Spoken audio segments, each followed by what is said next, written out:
दक्षिण का रण, दक्षिण के दंगल की तारीख तय। 18 अक्टूबर को जारी होगा नोटिफिकेशन। 25 अक्टूबर नामांकन जमा करने की अंतिम तारीख।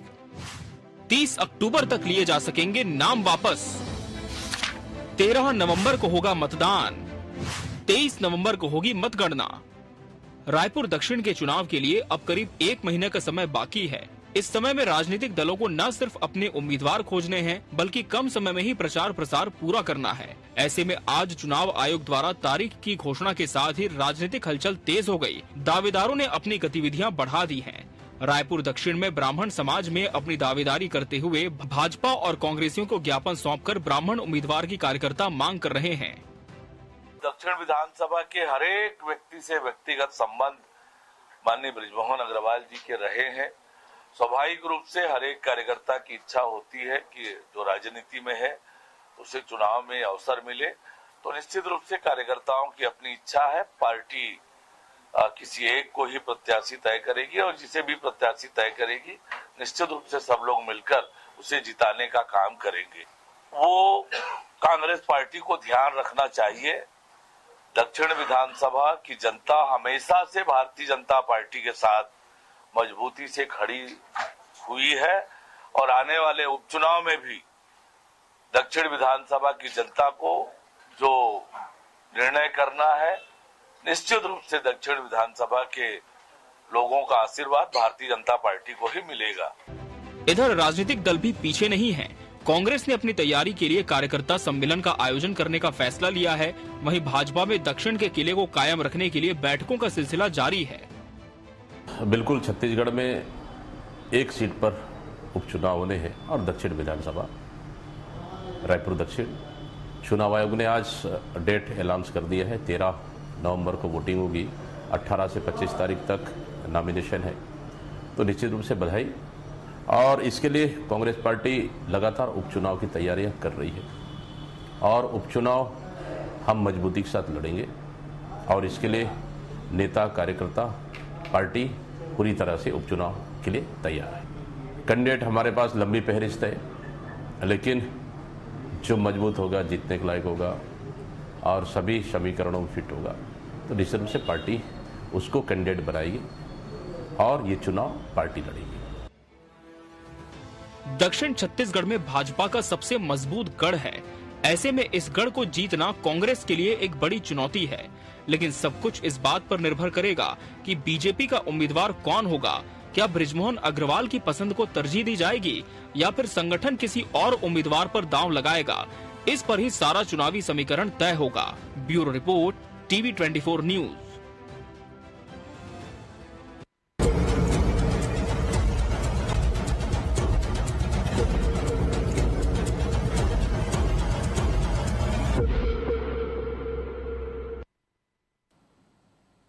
नमस्कार, मैं मोहन तिवारी। आज के मुद्दे में आपका स्वागत है और आज का मुद्दा हमारा आधारित है आज के चुनावी रण पर। जी हां, आज चुनाव आयोग ने जो चुनाव की नई तारीखों का ऐलान किया है उसमें छत्तीसगढ़ के रायपुर की दक्षिण की सीट भी शामिल है जहां पर उपचुनाव होना है और वो तारीख है 13 नवंबर। ऐसे में जब तारीख की घोषणा हो गई है तो राजनीतिक हलचलों का बढ़ना भी लाजमी है और जैसे ही तारीखें तय हुई है नए तरीके के राजनीतिक समीकरण भी हमें दिखाई दे रहे हैं और राजनीतिक सरगर्मियां भी बढ़ गई है। दावेदार अपनी स्तर पर अपनी कोशिशें कर रहे हैं, जो लोग उनके समर्थक हैं वो अपनी गतिविधियों को तेज कर रहे हैं। वहीं राजनीतिक पार्टियों को भी अब 25 अक्टूबर तक अपने उम्मीदवार घोषित करने हैं, इसलिए वहां पर भी हलचल दिखाई दे रही है। ऐसे में दक्षिण का दंगल क्या बोलता है, किस तरीके का होने वाला है ये रायपुर दक्षिण का दंगल, इसी पर चर्चा करेंगे। मिल लेते हैं उन मेहमानों से जो इस चर्चा में हमारे साथ रहेंगे। हम बहुत स्वागत करेंगे। हमारे साथ मौजूद हैं इस पूरे प्रकरण में बीजेपी का पक्ष रखने के लिए तौकीर रजा जी, बहुत स्वागत है आपका। कांग्रेस का पक्ष रखने के लिए हमारे साथ हैं रवि गौलानी जी, बहुत स्वागत करेंगे आपका। और इस पूरे मामले का राजनीतिक विश्लेषण हमारे साथ शेयर करेंगे राजनीतिक विश्लेषक डॉक्टर अजय चंद्राकर जी, बहुत स्वागत है आपका। तो तीनों मेहमान हमारे साथ बने हुए हैं और जैसे कि हमने बताया कि तारीखों के आने के बाद अब जिम्मेदारी हो जाती है कि जल्द से जल्द उम्मीदवार घोषित किए जाएं ताकि चुनावी रण और आमने सामने का मुकाबला देखने को मिले। तो उसकी सरगर्मी हमें देखने को मिल रही है। एक एक करके प्रतिक्रियाओं का दौर शुरू करते हैं, क्योंकि यह सीट बीजेपी के पास थी और बीजेपी का सबसे मजबूत गढ़ इसलिए है कि पिछले विधानसभा चुनाव में सबसे ज्यादा लीड से जहां जीत मिली थी भाजपा को, वो ये सीट है जिसे उसने खाली करा लिया है। तौकीर जी, क्या देखें, बृजमोहन जी तो अब नहीं है मुकाबले में, तो क्या उनके गढ़ में आप लोग उसी तरीके का परफॉर्मेंस दिखा पाएंगे क्या, या फिर नए उम्मीदवार के साथ कितने मजबूती से आप लोग लड़ पाएंगे? कितनी तैयारी है बीजेपी की? जी बिल्कुल, हमारा बूथ से लेकर जो है हमारा एक एक यूथ जो है तैयार बैठा हुआ है। और आपने देखा गढ़ तो हमारा है ही है, उसके साथ ही साथ माननीय बृजमोहन अग्रवाल जी का वो एक वरद हस्त प्राप्त था। बृजमोहन अग्रवाल जी वहां पर हमेशा बहुत ही अच्छे मतों से चुनाव जीत के आए हैं, और आज भी वो इसी लोकसभा के अंतर्गत वो सीट आती है, और लोकसभा के जो है वो लोग अभी है और अभी तक अविजित जो है रहे हैं। तो अपने आप में बहुत बड़ी बात है, बहुत बड़ी उपलब्धि है। और आने वाले समय में भी हम तो खैर ऐसा है कि हमारा किसी भी कार्यकर्ता को चुनाव से टिकट मिले तो हम ये जानते हैं कि भारतीय जनता पार्टी का कोई भी छोटे से छोटा कार्यकर्ता भी अगर चुनाव लड़ेगा और बहुत ही अच्छे मतों से आराम से चुनाव जीतेगा। किसी प्रकार की भय या वाली स्थिति नहीं, कानून वाली स्थिति नहीं है। ये सब जानते हैं। यह है कि लंबी फेरिस्त है, ठीक है, सबको है, सब अपनी इच्छा रखते हैं, सबकी महत्वाकांक्षाएं हैं। लेकिन मुझे ये लगता है कि भारतीय जनता पार्टी जो भी जीतने वाले कैंडिडेट है उस चुनाव के लिए आगे करेगी, और आने वाले समय में बहुत अच्छे ढंग से भारतीय जनता पार्टी दक्षिण चुनाव बहुत अच्छे अधिक मतों से, प्रचंड मतों से जीत के दिखाई। लेकिन बृजमोहन जी के नहीं रहने का असर तो होगा। वो 60,000 70,000 से जीतने वाले शख्स अब वो नहीं रहेंगे तो लीड तो कम होगी, ये तो मान के चलें कि नहीं चलें? नहीं, बिल्कुल नहीं होगी, क्योंकि देखिए बृजमोहन अग्रवाल जी नहीं रहने वाली बात ही नहीं। बृजमोहन अग्रवाल जी साथ कंधा से कंधा मिलाकर चुनाव को जिताने के लिए वो लगे रहेंगे, और अब वो हावी भी लगे हुए हैं। तो कैसे मान सकते हैं कि जो चुनाव की लीड की जो प्रतिशत है वो कम होगा? कहीं ना कहीं बृजमोहन अग्रवाल जी साथ में रहेंगे, साथ साथ पूरी भारतीय जनता पार्टी परिवार है, और ये अपने आप में बहुत बड़ी लीड की स्थिति पैदा कर रहा है। सरकार भी अभी हमारी है, तो हम जो है बहुत अच्छे प्रतिशत के साथ जीतेंगे। ये आप भी जानते हैं कि जिसकी सरकार रहती है उसका उपचुनाव उसके पक्ष में रहता है और बहुत अच्छे मतों से रहता है, क्योंकि जनता भी जानती है कि अगर वहां उसको वोट दिया जाए तो विकास की गंगा और तेजी से बहती है, ये सब जानते हैं। ठीक है, तो ये एक तरीके से ट्रेंड है कि जिसकी सरकार रहती है वो उपचुनाव जीतता है। ऐसे में कांग्रेस क्या संभावनाएं देखती है, कैसे तोड़ेगी? एक तो सरकार में बीजेपी है, दूसरा वो सीट जहां 60,000 से ज्यादा वोटों से बीजेपी पिछली बार यानी कुछ महीने पहले के चुनाव में जीती है। रवि जी, एक मजबूत गढ़ को तोड़ना है, ये चुनाव काफी चुनौती भरा रहेगा आप लोगों के लिए। क्या सोचा है इसके लिए, क्या रणनीति है आप लोगों के पास? देखिए मोहन जी, कोई भी चुनाव हो वो चुनौतीपूर्ण रहता है। चुनाव को कांग्रेस पार्टी कभी भी हल्के में नहीं लेती है। देखिए रायपुर दक्षिण का चुनाव है, अभी मैं भारतीय जनता पार्टी के प्रवक्ता को सुन रहा था, निश्चित उनकी बातों में कहीं ना कहीं एक विरोधाभास कहें या भय कहें, हर चीज नजर आ रही थी, क्योंकि बृजमोहन अग्रवाल जी नहीं है जो इनके चीफ मिनिस्ट्रियल कैंडिडेट हुआ करते थे एक समय पे, उनको इन्होंने सांसद बना के भेज दिया। उन्हें यह लगा हाईएस्ट वोट से जीतेंगे तो कहीं ना कहीं उनको मंत्री पद मिलेगा, उनको मंत्री पद भी नहीं मिला। तो भारतीय जनता पार्टी के अंदर एक बहुत बड़ा डर है कि बृजमोहन अग्रवाल जी एक बहुत बड़े चेहरा इनका थे, लेकिन आज इनको खुद को डर है कि पता नहीं क्या होगा।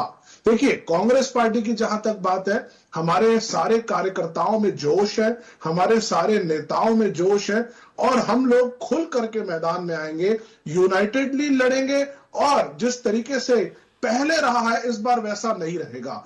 इस बार जनता देख रही है कि पिछले 9 से 10 महीने में हमारे प्रदेश में कानून व्यवस्था की क्या बुरी स्थिति बन गई है। वो बलौदा बाजार की बात करें या कवर्धा की बात करें या वर्तमान में सरगुजा क्षेत्र में हुई इन हत्याओं की बात करें, तो चारों तरफ माहौल खराब है। विकास के नाम पे कोई काम नहीं हो रहे हैं। बड़ी बड़ी बातें इन लोग करके इंफ्रास्ट्रक्चर के रूप में आए थे, लेकिन 10 महीने में एक नए रोड की नींव इन्होंने नहीं रखी है। तो भारतीय जनता पार्टी पूरी तरीके से हर जगह विफल नजर आ रही है, और कांग्रेस पार्टी पूरी कॉन्फिडेंट है कि इस बार दक्षिण की जनता जो शायद पहले हमारे साथ सपोर्ट नहीं की थी, कहीं ना कहीं उनका कॉन्फिडेंस गेन करने में हमारे अंदर थोड़ी कमी रह गई थी, इस बार ऐसा बिल्कुल नहीं होगा। यूनाइटेडली मिलकर के हम सब लड़ेंगे और भारतीय जनता पार्टी कितनी भी कोशिश कर ले, जनता 10 महीने के ग्राफ को देखते हुए, जनता वर्तमान में देश की परिस्थितियों को देखते हुए, सारी चीजों को ध्यान में रखते हुए मुझे पूर्ण भरोसा है कि दक्षिण की जनता कांग्रेस पार्टी के ऊपर भरोसा करेगी, कांग्रेस पार्टी के उम्मीदवार पर भरोसा करेगी। और जो एक अभी बात कह रहे थे कि इनकी सरकार है, कोई फर्क नहीं पड़ेगा, कोई असर नहीं पड़ेगा। जब जनता मन बना लेती है तो बड़े से बड़े चीजें बदल जाती है। तो इस बार एक नई चीज हमें देखने को मिलेगी और दक्षिण में कांग्रेस का परचम लहराएगा। चलिए, ये भी एक दावा है जिसकी कसौटी हमें कुछ दिनों बाद पता चलेगी कि इस दावे में कितनी सच्चाई है। चलते हैं हमारे राजनीतिक विश्लेषक डॉक्टर अजय चंद्राकर जी की ओर और उनसे जानने की कोशिश करते हैं कि एक मजबूत गढ़ में जीतना है कांग्रेस को और बीजेपी को बचाना है इस गढ़ को। कितनी चुनौतीपूर्ण ये सीट आप देख रहे हैं? नया समीकरण बनेगा क्या? नए उम्मीदवार के आने के बाद बृजमोहन जी थे तो ज्यादा बहस इसमें नहीं होती थी इस सीट पर, लेकिन अब नई चीजें हमें देखने को मिलेगी क्या चंद्राकर जी? देखिए मोहन जी, बृजमोहन जी के राजनीतिक करियर की चर्चा करें तो यहां पर जो विधानसभा 4 बार वो रायपुर शहर से जीते थे और परिसीमन के बाद 4 बार दक्षिण विधानसभा से। बृजमोहन जी को मैं छात्र जीवन से जानता हूं और 1980 में उनको एक बार ही चुनाव हारते देखा। दुर्गा महाविद्यालय छात्र संघ अध्यक्ष के रूप में मोहम्मद अकबर जी उसको चुनाव में हराए थे। उसके बाद वो कभी चुनाव नहीं हारे। 1990 में जब वो पहला चुनाव लड़े रायपुर शहर से तो मार्जिन मात्र 2628 वोटों की थी। उसके बाद 1993 में मार्जिन काफी बढ़ा, 11,570 वोटों का। 1998 में 13,218 वोट लीड फिर बढ़ी और 2003 में 25,974 वोटों से जीते। ये रायपुर शहर का जब वो प्रतिनिधित्व कर रहे थे। लेकिन परिसीमन के बाद पहला चुनाव 2008 में हुआ, उसमें बीजेपी अपने प्रत्याशी के रूप में बृजमोहन अग्रवाल जी को वहां से उतारी और 24,934 वोटों से सफलता हासिल की। बिल्कुल। 2013 में लीड फिर बढ़ गई, 34,799 वोट। लेकिन 2018 में कन्हैया अग्रवाल जी के साथ जो चुनाव हुआ उसमें बृजमोहन जी का लीड कम हो गया और सफलता मिली 17,496 वोटों से। लेकिन 2023 में महंत जी को वो 67,719 वोटों से हराए। तो ये डाटा यह कहता है कि प्रत्याशी बृजमोहन जी रहे, लेकिन बीजेपी को रायपुर शहर या फिर परिसीमन के बाद रायपुर दक्षिण विधानसभा में सफलता मिली। लेकिन कांग्रेस 1990 और 2018 में बहुत अच्छा फाइट की थी। लेकिन प्रत्याशी जो बड़े होते हैं उनका व्यक्तित्व, उनका जनसंपर्क, वो अपने मतदाताओं के साथ किस तरह से कम्युनिकेट होते हैं, ये बहुत मायने रखता है। अब बीजेपी यहां पर किसको अपना प्रत्याशी बनाती है और क्या उसी एनर्जी के साथ वो पुनः सफलता हासिल करने के लिए जाती है, और कांग्रेस किस तरह से अपने प्रत्याशी को डिक्लेयर करके पूरी तैयारी के साथ चुनाव में जाती है, तो रायपुर दक्षिण का विधानसभा का चुनाव काफी दिलचस्प हो गया है मोहन जी। बिल्कुल बिल्कुल दिलचस्प होगा, और क्योंकि एक सीट पर चुनाव है तो सबकी निगाह इसी सीट पर है। और जैसा कि उपचुनाव सरकारें लड़ती आई हैं, सरकार पूरा जोर लगाएगी और कांग्रेस भी जिस ढंग से लड़ती है तो सारे खेमे एक साथ आकर मिलकर चुनाव उपचुनाव लड़ते आए हैं। और इसीलिए एक चुनाव में कांग्रेस को उपचुनाव जब विपक्ष में थी तो जीत भी मिली थी। चलते हैं तौकीर जी की बात। तौकीर जी, ये बृजमोहन जी के छाया में चुनाव होगा, उनका कैसे पार्टी उपयोग करने का सोच रही है, या अब पार्टी की जो एक शैली है, अब संगठन चुनाव लड़ता है, उसी शैली में उम्मीदवार भी संगठन का चुनाव संचालन भी संगठन का होगा। बृजमोहन जी की क्या भूमिका रहेगी इस पूरे चुनाव में? बृजमोहन जी की भूमिका मैंने पहले कहा बिल्कुल रहेगी, साथ में, क्योंकि वो एक कार्यकर्ता है। प्रथम कोई भी व्यक्ति किसी पद में हमारे यहाँ पहले वो कार्यकर्ता है, उसके बाद वो बाकी नेता है।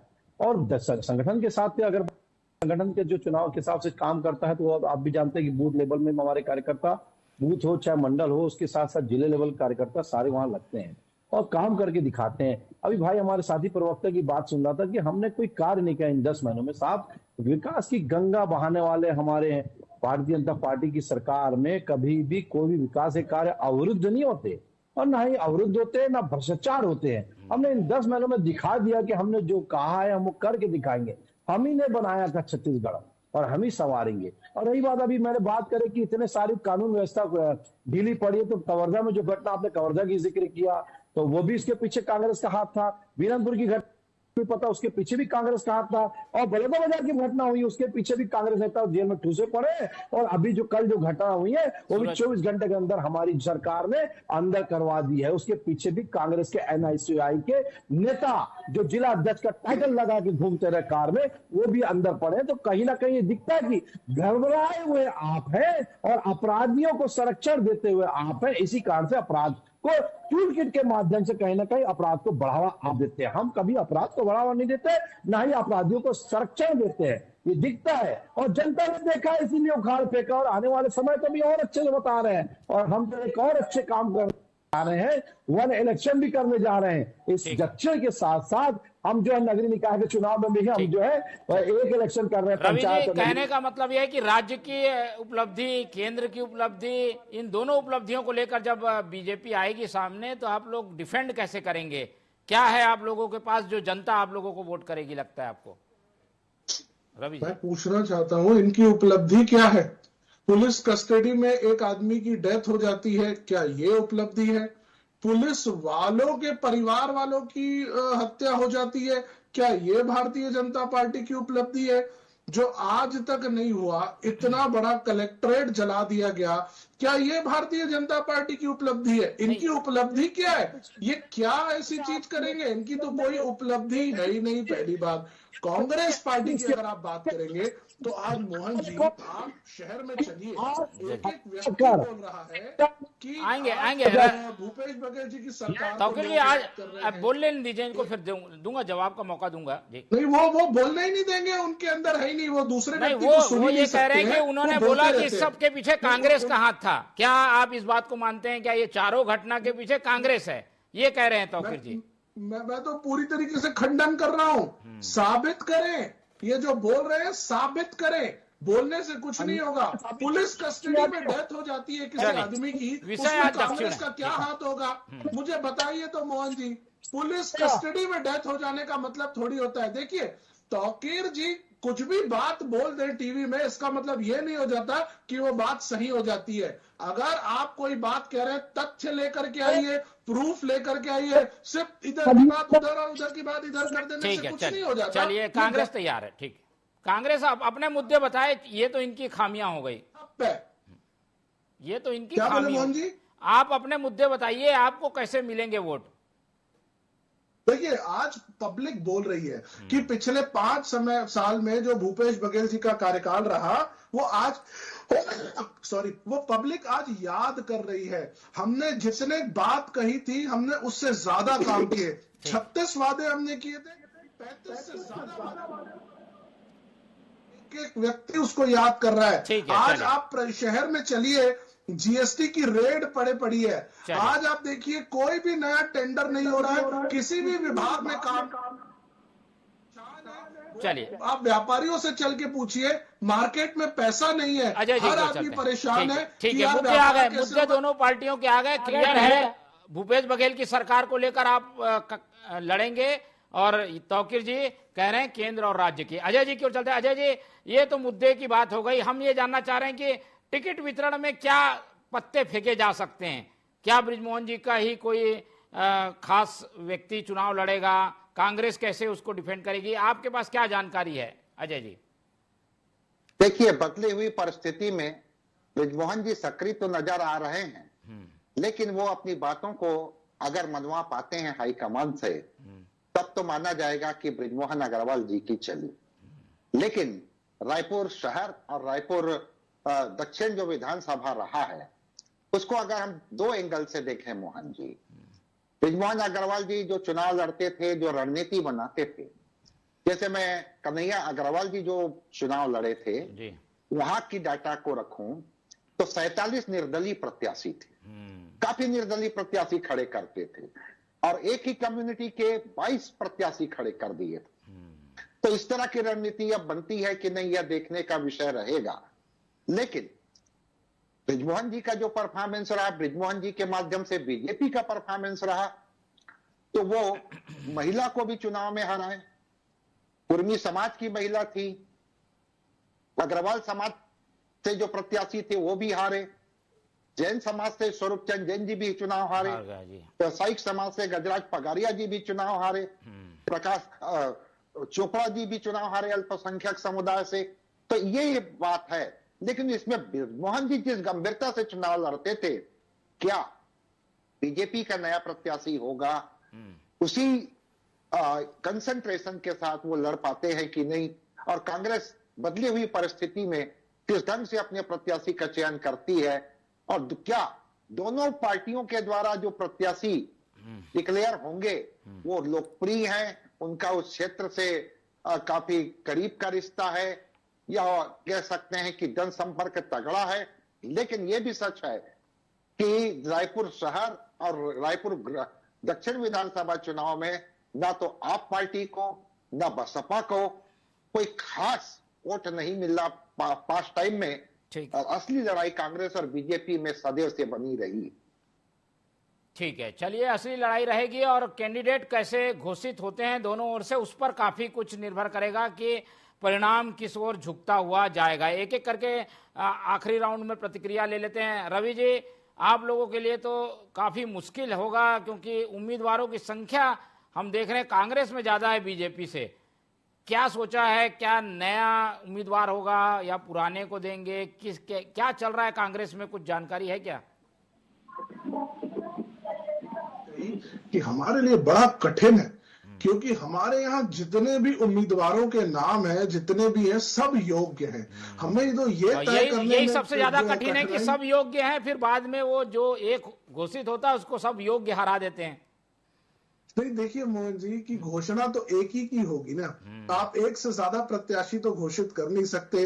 कई बार ये हो जाता है कि जिनका नाम नहीं आता तो उन लोगों को फील होता है कि भाई मैं भी योग्य था, मेरे को क्यों नहीं दिया गया। ये हमारी शेरों की पार्टी है।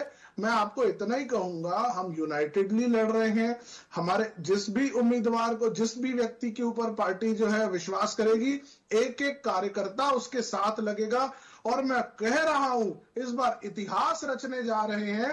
रायपुर दक्षिण जो हर बार जो कहा जाए कि भारतीय जनता पार्टी जीतती रही है, निश्चित बृजमोहन अग्रवाल जी एक कद्दावर नेता रहे कि उनका इस तरह का रहा कि वो हर बार जीतते आए। लेकिन इस बार ये सीट कांग्रेस पार्टी जीतेगी, कांग्रेस पार्टी का कार्यकर्ता जीत करके आएगा और भारतीय जनता पार्टी को बताएगा। लगे हाथ आप भी बता दीजिए, आप भी दावेदार हैं क्या? खराब कर दिए, हमारा व्यक्ति जीत करके आएगा और पूरे प्रदेश में एक मैसेज देगा। ठीक है, आप भी दावेदार हैं क्या?